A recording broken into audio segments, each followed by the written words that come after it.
قرآن حدیث کے نام پہ اسکالر تو بہت آ رہے ہیں کہ اسکالر نے اس رمضان میں بیان کیا کہ جو حاملہ عورت ہے اور دودھ پلانے والی وہ بھی روزہ چھوڑ سکتی ہے کیونکہ یہ بیماری ہے. کون سی کتاب میں لکھا ہے کہ دودھ پلانا بیماری ہے بھائی؟ اور پریگننسی بیماری ہے، پریگننٹ نہ ہونا بیماری ہے، اس کا علاج کرایا جاتا ہے. پھینکنے کی کوئی انتہا نہیں ہے یار، کچھ بھی لاؤ مارکیٹ میں پھینکتے چلے جاؤ. پراپر وے میں جب تک فقہ اصول فقہ نہ پڑھا ہو نا، اصول فقہ یہ قرآن و سنت ہی سے فقہا نے نکالا ہے. تو دودھ پلانے والی عورت کو روزہ چھوڑنے کی اجازت نہیں ہے. ہاں بعض عورتیں کہتی ہیں ہم دودھ پلاتے ہیں چکر آتے ہیں، جب آ رہے ہیں یہ غالب گمان ہے تو پھر چھوڑ سکتی ہو.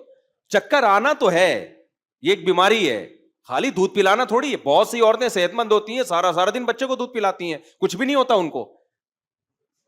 پریگنینسی میں اگر روزہ رکھنے سے نقصان ہو رہا ہے پھر چھوڑ دیں. آپ نہیں ہو رہا تو پریگنینسی بذات خود ایسی چیز نہیں ہے جس سے رمضان کا روزہ چھوڑنا جائز ہو جائے. یہ بیماری تھوڑی ہے، اس میں بیماری کا خطرہ اور روزہ چھوڑنے میں تو ہے. یہ نہیں آئی میرا خیال ہے. دودھ پلانے سے بیمار ہونے کا خطرہ ہو تو پھر چھوڑ سکتے ہیں روزہ. دودھ پلانا بذات خود کوئی بیماری نہیں ہے. میں نے رمضان سے پہلے ایک اسکالر کا دیکھا دے دن چل رہا ہے. بھائی آپ کیسے یار شریعت کی کوئی لائن کراس کر رہے ہو یار. آپ ریفرنسز سب کے پاس ہوتے ہیں. ریفرنس کیا ہے؟ وہ آیت جو ہے جس میں آتا ہے بیماری میں روزہ چھوڑ سکتے ہو، وہ آیت یہاں فٹ ہی نہیں ہو رہی ہے. پریگننٹ نہ ہونا بیماری ہے، تبھی تو عورتیں دوائیں کھا رہی ہوتی ہیں کہ پریگننسی ہو جائے. ہونا تھوڑی بھی، وہ ہونا تو نیچرل ہے.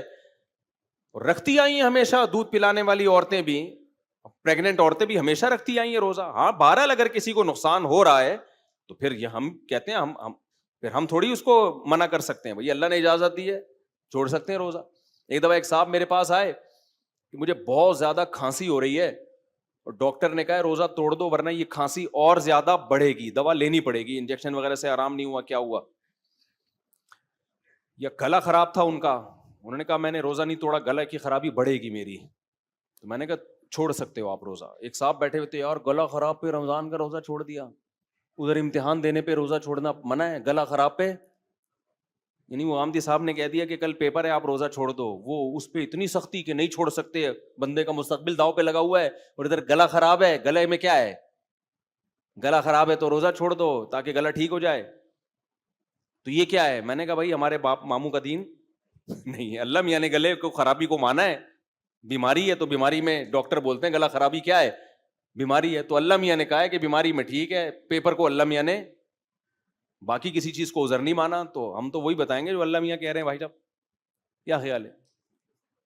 تو جب بھی جناب غامدی صاحب کہیں نا کہ مشقت کی وجہ سے روزہ چھوڑ سکتے ہیں تو ان سے بولے ٹھیک ہے سفر میں اگر ٹینشن نہ ہو تو پھر چھوڑ سکتے ہیں کہ نہیں چھوڑ سکتے؟ پھر کیسے؟ پھر تو فرض ہونا چاہیے ہر. ہم تو کہتے ہیں بھائی سفر کتنا ہی آرام دہ ہو، کیسا ہی سکون والا سفر ہو، چاروں یعنی نہیں ہو ساتھ، یعنی ساتھ ہوں، کنفیوز ہوں اس میں کہ سکون جو جس کی چار ہو گئے تو ساتھ ہونے میں سکون ہے یا نہیں. یہ پھر ہم بعد میں بیٹھ کے اس مسئلے کو حل کریں گے. بہرحال یہ مثال واپس لے رہا ہوں میں، ٹھیک ہے. تو بہت سکون والا ہو، ہم تو کہتے ہیں بھائی پھر بھی روزہ چھوڑ سکتے ہو، اللہ نے اجازت دے دی. نہ چھوڑو تو زیادہ اچھا ہے. رمضان کا روزہ ہے، رمضان کی فضیلت حاصل ہو جائے گی. نماز میں تو قصر ہی ہے، وہ تو 4 کی 2 ہی کرنی پڑے گی آپ کو، اس میں تو 4 کا آپشن نہیں ہے. حضرات فقہا کا دماغ کتنا تیز ہے، جن کو آج صبح شام لوگ گالیاں دیتے ہیں کہ فقہ شقہ نہیں مانتے. سوال پیدا ہوتا ہے رمضان میں روزہ چھوڑنے کی اجازت ہے، رکھنا ثواب ہے، اور جبکہ سفر میں 4 کی 2 ہی پڑھنی ہے، 4 نہیں کر سکتے. اس کی وجہ یہ ہے کہ 2 کی 4 کرنے میں سہولت نہیں ہے، بلکہ اللہ کی سہولت سے فائدہ نہ اٹھانا ہے. یہ اللہ نے کہا 2 پڑھ سکتے ہو، آپ کہہ رہے ہیں میں فنٹر گیری کروں گا، میں 4 ہی پڑھوں گا. تو جب اللہ تمہیں ایک سہولت دے رہا ہے تو کیوں فنٹر گیری کر رہے ہو یار؟ تمہارا باپ تمہیں ہدیہ دے رہا ہو، گفٹ دے رہا ہو. آپ کو ابو نہیں میں یہ موبائل آپ کا نہیں، میں تو مارکیٹ سے خرید کے لوں گا اچھا والا. ابا کو غصہ آئے گا کہ نہیں آئے گا؟ جبکہ رمضان کے روزے میں اللہ نے جو چھوڑنے کا آپشن دیا نا، تو بعض دفعہ رکھنے میں سہولت ہوتی ہے، کیونکہ یہ آپشن اللہ نے نہیں دیا کہ چھوڑ دو بالکل. اللہ نے کہا بعد میں رکھنا پڑے گا. تو اللہ بات سے بہتر ہے میں ابھی رکھ لوں، بعد میں بڑی ٹینشن ہوگی مجھے، ٹھیک ہے نا. تو اس میں رخصت متعین نہیں ہے، اس میں اللہ کی دی ہوئی سہولت سے فائدہ اٹھانے کا مطلب یہی کہ اس کو آپشنل رکھا جائے. بھائی اپنی سہولت دیکھو، میری طرف سے اجازت ہے چھوڑ دو، لیکن آدمی کہتا ہے اللہ بالکل تو چھوڑنے کی تو نہیں اجازت دے رہا ہے نا, قضا کا حکم دے رہا ہے, تو بعد میں بھی رکھنا ہی ہے. ابھی ساری پبلک نے رکھا ہوا ہے تو ابھی میں بھی رکھ لوں تو زیادہ اچھا ہے, بعد میں اکیلے مجھ سے نہیں رکھا جائے گا. تبھی ہم نے دیکھا ہے بیماری میں بھی لوگ روزہ رکھ ہی رہے ہوتے ہیں, سفر میں بھی رکھ ہی رہے ہوتے ہیں, یار بعد میں کون رکھے گا بیٹھ کے, اور واقعی مشکل ہوتی ہے. سمجھتے ہو گے نہیں سمجھتے ہو, اس لیے روزہ آپشنل ہے, نماز آپشنل نہیں ہے. نماز میں آپ کو 4 کی 2 پڑھنی پڑیں گی. 4 پڑھنا یہ اس کی علامت ہے کہ آپ اللہ کی دی ہوئی رخصت کو سے فائدہ نہیں اٹھا رہے. آپ سمجھتے ہو گے نہیں سمجھتے ہو. ابھی دیکھو ہوا کیا ہے, میں امریکہ سے آ رہا تھا نا, تو ہمارے ساتھ تھے ایک دوست میرے, میں نے کہا اس دفعہ ہم خاندانی روزہ رکھے گا سفر میں, خاندانی روزہ. انہوں نے کہا یہ کیا ہے بھائی؟ اب ہم امریکہ سے اڑے کراچی کی طرف, تو سورج کے مخالف سمت میں ہم جا رہے ہیں. سمجھ میں آ رہی ہے نا بات؟ سورج کے مخالف سمت میں, دن رات بہت اسپیڈ سے چینج ہو رہا ہے. میں نے کہا زندگی کا مختصر ترین روزہ رکھتے ہیں ہم, ثواب پورا ملے گا, گارنٹی ہے. ٹھیک ہے نا, کیونکہ دن بہت چھوٹا ہو رہا ہے نا. ابے سورج کی کیا ہو گیا, سورج ادھر کو جا رہا ہے, آپ ادھر کو جا رہے ہیں, تو جلدی جلدی صبح صادق بھی جلدی ہوگی, ظہر بھی جلدی, عصر بھی جلدی, مغرب بھی جلدی. تو میں نے کہا ہم روزے کا ثواب کیوں ضائع کریں بھائی. اب جب ہم شکاگو سے اڑے, وہاں صبح کے 5 بج رہے تھے, 5 بجے صبح صادق تھی. ہم جب راستے میں پہنچے ہیں تو شکاگو کے ٹائم کے مطابق 12 بجے صبح صادق ہوئی ہے. یعنی ہم تو 8 بجے اڑ گئے نا, تو 12 بجے میں نے کہا کھڑکی سے باہر جھانکنا نہیں, ہم یہی سمجھیں گے ہم شکاگو میں ہی ہیں, امریکہ میں ہی ہیں. گھڑی امریکہ کے حساب سے تھی.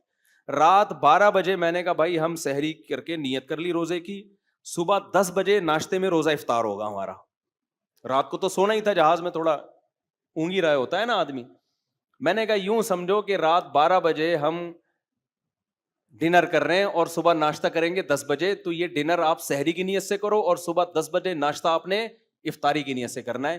تو صبح ہم نے اپنے دماغ کو امریکہ کے حساب سے بے وقوف بنایا تاکہ روزہ بھی ہو اور آسانی سے روزہ ہو جائے. وہ الگ بات ہے کہ صبح 10 بجے ہم دبئی ایئرپورٹ پہ تھے جہاں مغرب کی اذانیں ہو رہی تھیں, گھڑی میں نے چینج نہیں کی. ہم نے کہا ہم یہی سمجھے گا ہم 10 بجے کھا رہے ہیں. تو وہ کہہ رہے یہ کون سا روزہ ہوا؟ میں نے کہا ثواب پورا ملے گا, کیونکہ روزہ کیا. پھر میں نے کہا دیکھو ہم نے نمازیں بھی تو ٹھکا ٹھک 5 نمازیں پڑھی ہیں نا, ورنہ اتنی جلدی جلدی نمازیں کہاں آتی ہیں بھائی. تو اللہ میاں اگر ہم سے بولے کہ میں تمہیں روزے کا ثواب نہیں دے رہا, یہ کون سا روزہ ہوا, تو ہم کہیں گے اللہ پھر نماز کیوں فرض کی تو نے ہمارے اوپر, یہ کون سی نماز ہوئی؟ 13 گھنٹے میں 5 نمازیں آتی ہیں کیا؟ ابے کیا ہو گیا, 13 گھنٹے میں 5 نمازیں نہیں آ سکتی, ہماری آئی ہیں کیونکہ ہم سورج کے مخالف جا رہے ہیں, ٹھکا ٹھک نمازیں آ رہی ہیں. تو جب 5 نمازوں کا اللہ ہمیں فرض قرار دے رہا ہے, چھوڑنے پر گناہ دے رہا ہے ان 5 نمازوں کے چھوڑنے پر, تو روزہ رکھنے پر ثواب کیوں نہیں دے گا بھائی وہ؟ تو یہ پیکج ہے بہترین روزہ رکھنے کا. ایک صاحب کیا ہوا, یہ جس کو فقہ پڑھا ہوا ہو نا وہ کرے گا یہ عمل. بھائی اللہ تعالیٰ نے جب ایک اصول بنا دیا تو ہم اس اصول کے پابند ہیں. اب جو لوگ روزہ رکھ کے توڑ دیتے ہیں, گناہ کیا انہوں نے. رمضان کا روزہ توڑنے کا کفارہ کتنا ہے؟ 60 روزے لگاتار. کتنے؟ علماء کہتے ہیں دسمبر میں رکھو, جون میں رکھنے کی بولو. اب کوئی فنڈر بنے کہ میں جون جولائی میں 60 روزے رکھوں گا, ابے تو کیوں اپنے آپ کو بلا وجہ ٹینشن میں ڈال رہا ہے؟ اللہ میاں نے یہ تھوڑی کہا کہ جون جولائی میں رکھو, اللہ میاں نے کہا 60 روزے کمپلیٹ ہونے چاہیے. تو ایسے لوگوں کو ہم مشورہ دیتے ہیں کہ اگر اللہ نے آپ کو پیسہ زیادہ دیا ہے, ناروے چلے جاؤ سردیوں میں, وہاں روزہ رکھو, ٹھکا ٹھک 60 روزے آپ کے کیا ہو جائیں گے, کیونکہ دن بہت چھوٹا ہوتا ہے. لیکن ظاہر ہے یہ غریب آدمی نہیں کر سکتا, تو غریب کے لیے یہی آپشن ہے کہ ادھر دسمبر میں رکھ لے, یا پنجاب میں دن اور سردیوں میں چھوٹا ہو جاتا ہے تو وہاں جا کے رکھ لے. نہیں آ رہی بات؟ تو شرعی قاعدہ ہے بھائی, صبح صادق ہونی چاہیے, غروب آفتاب ہونا چاہیے, دونوں چیزیں ہو رہی ہیں. اب اللہ میاں ہی نے دن 2 گھنٹے کا رکھ دیا, 3 گھنٹے کا, تو یہ ہمارا ہیڈک نہیں ہے بھائی. یہ مسئلہ کس کا ہے؟ اللہ میاں کا. اللہ میاں اگر ہمیں قیامت کے دن کہہ دے کہ تمہیں ثواب نہیں ملے گا اتنے 3 گھنٹے کے روزے سے, 2 گھنٹے کے روزے سے کیا فائدہ, ہم کہیں گے اللہ تو دن بڑھا دیتا. ہماری نہ تو نے ناروے جانے پر پابندی لگائی تھی, ناروے نہیں کوئی بھی ایسا نا جو ساؤتھ پہ ہو, کوئی سستا ملک ہو, ناروے تو بہت مہنگا ہے, اور نہیں جاؤ, اتنا تو پیسہ کس کے پاس ہوتا ہے, ادھر ہی چلے جاؤ, مری چلے جاؤ, سوات چلے جاؤ, جہاں ٹھنڈے روزے ہوتے ہیں, تو کفارہ ادا ہو جائے گا. سمجھتے ہو؟ نہیں سمجھتے میرا خیال ہے. کفارہ بہرحال ادا, کیونکہ ہمیں اس سے, ہم نے اس فارمیلٹی کو جو اللہ کا قانون ہے اس کو پورا کرنا ہے. اب ناروے میں رمضان کے روزے روک رکھتے ہیں نا, 2-2 3-3 4-4 گھنٹے کے روزے ہوتے ہیں, اتنے مختصر روزے, تو آپ کا کیا خیال ہے ان کے روزے نہیں ہوتے کیا؟ اب کوئی کہہ بے اتنے سے روزے سے بہتر ہے نہ ہی رکھو, نہ, جو یہاں گرمی میں روزہ چھوڑنے پر گناہ ہے وہی وہاں سردی میں نہ, اس کو روزہ چھوڑنے کی اجازت اس بیس پہ کہ 2-3 گھنٹے سے کیا ہوتا ہے, نہ ہمیں اس بیس پہ کہ 18 گھنٹے سے کیا ہوتا ہے. صحیح ہے نا؟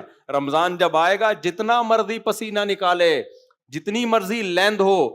اب دیکھو ناروے میں گرمیوں میں لوگوں نے 20-20 گھنٹے کے روزے رکھے ہیں. ہمارے دوست کہتے ہیں ہم رکھتے ہیں, ادھر افطاری کی, ادھر عشاء کی اذان ہوئی, ادھر سحری, بس افطاری سحری ایک ہی ہوتی تھی اور فوراً اگلے دن کا روزہ شروع. تو مجھے کہتے تھے مفتی صاحب بہت لمبے روزے ہیں. ابھی جب جون جولائی, یہ جو ہمارے جب جون میں روزے تھے نا, تو ناروے میں روزے بہت لمبے تھے رکھے ان لوگوں نے. میں ان سے کہتا ہوں, ان کو میں نے کہا بیٹا تم لوگ جو ہے سردیوں میں مزے بھی تو تم نے بہت اڑائے ہیں, سردیوں کے روزے تمہارے 4-4 5-5 گھنٹے کے روزے, تو اب گرمیوں کے 20-20 گھنٹے کے بھی انجوائے کرو, سمجھ رہے ہو. تو کہاں سے کہاں بات چلی گئی, بیان لمبا ہو گیا, بس سمیٹ کے ختم کرتا ہوں بات. پھر حج پہ انشاءاللہ اگلے ہفتے ہم چلیں گے. تو ابھی تو صرف اس پہ بتانے کے لیے کہ دین کس سے سیکھنا ہے بھائی, علماء سے سیکھنا ہے. ہاں 2 نمبر ہوتے ہیں علماء میں, لیکن 1 نمبر بھی کس میں ملیں گے آپ کو, علماء. اور یہ نہ دیکھا کرو اتنی باتیں فلاں کی صحیح ہیں, ایک غلط ہو گئی تو کیا ہو گیا بھائی. وہ ایک غلط کی کوالٹی دیکھا کرو, کوانٹٹی نہ دیکھا کرو. اس کا وزن اتنا بھاری ہوتا ہے نا کہ اس سے اس اسکالر کی حیثیت ختم. اب کوئی اسکالر آ کے کہ میں 5 نمازوں کو نہیں مانتا, 4 ہیں اسلام میں, تو بھائی آپ کی تو ویلیو کیا ہو گئی. ایک غلطی ہے, لیکن اس غلطی نے آپ کی حیثیت کو 2 ٹکے کا نہیں چھوڑا. تو حضرت عیسیٰ کی حیات یہ اجماعی مسئلہ ہے. حضرت عیسیٰ علیہ السلام آسمانوں پہ زندہ ہیں, قرب قیامت میں نازل ہوں گے. اسی طرح رمضان کا روزہ فرض ہے, صرف سفر بیماری میں چھوڑ سکتے ہو, اس کے علاوہ نہیں چھوڑ سکتے. طلاق کے بعد, شوہر کی وفات کے بعد عورت پر عدت بولو فرض ہے, 3 مینسز یا 4 مہینے 10 دن, اور جس کو مینسز نہیں آتے اس کی 3 مہینے 90 دن. یعنی اسلامی لحاظ سے اگر مہینے کی پہلی تاریخ سے ہے تو 3 مہینے, چاہے وہ کتنے بھی دن بنے, اگر بیچ میں شروع کیے تو 90 دن. تو یہ عدت کے مسائل ہو گئے, وراثت کے مسائل ہو گئے, اور بہت سارے مسائل ہیں جو اجماعی مسائل ہیں, ان میں اختلاف کی. اچھا, صحابہ کا مسئلہ بھی اجماعی ہے. کسی صحابی کے خلاف بدگمانی پھیلانا, ایسا ان کے عمل کو پیش کرنا جس سے لوگوں کو لگے کہ یہ فاسق تھے, یہ بھی اجماعی امت کے خلاف ہے. سمجھتے ہو, کوئی اسکالر یہ بات کر رہا ہے تو پھر یہ نہیں دیکھا جائے گا اتنی باتیں صحیح میں ایک غلط ہو گئی, تو وہ غلط کا ویٹ اتنا زیادہ ہے کہ بھائی اب اس کی حیثیت 2 ٹکے کی نہیں رہی ہے, اس نے اتنا بڑا بلنڈر کر دیا ہے. تو اللہ تعالیٰ سے دعا ہے اللہ تعالیٰ ہمارے ایمان کی, اعمال کی حفاظت کرے. وما علینا الا البلاغ.